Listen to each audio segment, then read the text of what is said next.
Hindustan down down Pakistan జిందాబాద్ అన్నవాడు ఎవడైనా సరే జైలుకి పోవాల్సిందే, వాడి మీద కఠినమైన శిక్ష విధించాల్సిందే.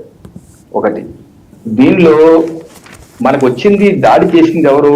పక్క దేశం నుంచి వచ్చినటువంటి ఉగ్రవాది. అది ఈ దేశంలో ఉన్నటువంటి వ్యక్తులు కాదుగా చేసింది. అసలు ఈ దేశంలో వ్యక్తికి సంబంధం ఏముంది? అసలు ఈ దేశంలో వ్యక్తుల యొక్క దేశభక్తిని శంకించాల్సిన అవసరం ఆ టాపిక్ ఎందుకు వస్తుంది అసలు? కాదండి, ఇప్పుడు ఆయన చెప్పిన ఇమేజ్లు ఎక్కడ ఈ దేశంలో ఉన్న వాళ్ళ? ఇప్పుడు ఆయన చూపించిన ఇమేజెస్ పాకిస్తాన్ జిందాబాద్ చెప్పిన వాళ్ళు. నేను ముందే చెప్పాను వర్మ గారు, ఇది పాకిస్తాన్ జిందాబాదు, హిందుస్థాన్ మురదాబాదు అని ఎవడైనా సరే, ఏ సన్నాసన్న ఏ ఎదవనైనా సరే బొక్కలో చూసి మక్కిలికి తగ్గుతుంది. అది అది అది అది ఒక టాపిక్. నెక్స్ట్ టాపిక్ నేను అనేది, ఈ జరిగిన దాడికి పక్క దేశం నుంచి ఉగ్రవాదికి ఈ దేశంలో ఉన్న 140 కోట్లకి ఏంటి సంబంధం? ఈ 140 కోట్ల ప్రజలందరూ ప్రతీకారంతో ఊగిపోతున్నారు. మా దేశంపై చేసిన దాడి, ఇంత ఘోరంగా చేసిన దాడి, ఇంత ఓవైసీ గారు కూడా అన్నారు కదా, ఓవైసీ గారు ఏమన్నారు? పాకిస్తాన్ మనతో ఇచ్చేయాల్సిందే, గుణపాఠం చెప్పవలసిందే, హిందువుల్ని ఊచకొట్టుకు వస్తారా, ఇలా చూసి మరీ చంపుతారా, మీకు గుణపాఠం చెప్తా అన్నారు. ప్రతి 140 కోట్ల ప్రజలు అలాగే ఊగిపోతున్నారు. దీనిలో ఆ కులం ఈ కులం ఈ మతం సంబంధం లేదు. కొంతమంది ఉంటారు కులాలకి మతాలకు అతీతంగా పెచ్చవాడు వాడే వాళ్ళు ఉంటారు. ఇది దీన్ని ఇక్కడ డివైడ్ చేయడానికి వాడే ప్రజలు ఉంటారు. అన్ని కులాల్లో ఉన్నారు, అన్ని మతాల్లో ఉన్నారు. వాళ్ళని మనం పట్టుకొని ఈ రకంగా బొక్కలు వేసేవలసిందే. ఎవరైతే ఇక్కడ ఉన్నటువంటి వ్యక్తులు 140 కోట్ల ప్రజల్లో పట్టుబట్టి ఏదైతే ఒక సెక్షన్ కి ఏదైనా దేశభక్తి లేదని కలరింగ్ ఇచ్చే, లేకపోతే పాకిస్తాన్ మీద చర్య తీసుకుంటే ఇక్కడ సెక్షన్ పీపుల్ ఏదో అయిపోతారనుకునే మూర్ఖులు, సన్నాసులు, దుర్మార్గులు, బెదవులు ఎవరు మాట్లాడతారో వాళ్ళని బొక్కలో వేయవలసిందే, మట్టిలో కొట్టవలసిందే. 140 కోట్ల ప్రజలు దేశభక్తులే, కానీ వేరే దశపిషలే ఉండవండి. కొంతమంది ఉంటారు, ఎందుకంటే ఇంట్లో ఉన్న అందరూ మంచిగా ఉంటారు కదా.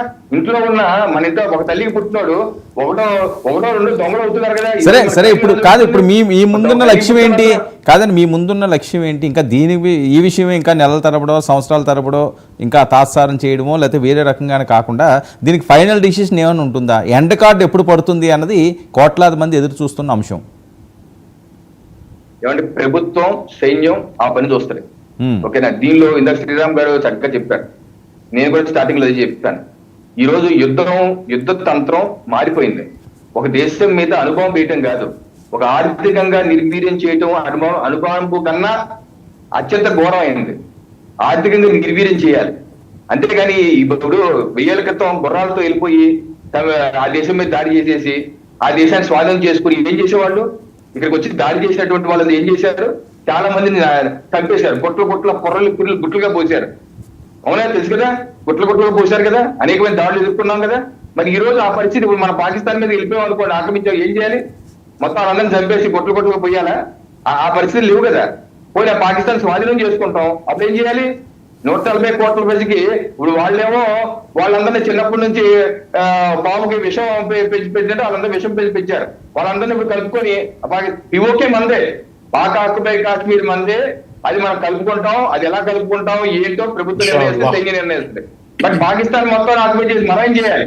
వాళ్ళందరినీ పోయించాలి. ఇప్పుడు మనకు ఉద్యోగాలు, మనకు ఆర్థిక అభివృద్ధి, మనం కింద మీద పడి ఇంత 11వ స్థానంలో ఉన్న 2013లో ఆర్థిక వ్యవస్థలో ఈ రోజు కష్టపడి 5వ స్థానంలో వచ్చాం. రేపు 4వ స్థానంలో వెళ్ళబోతున్న ఆర్థిక వ్యవస్థలో ఇప్పుడు ఆ దేశం మొత్తం కలుపుకుని ఏం చేయాలి?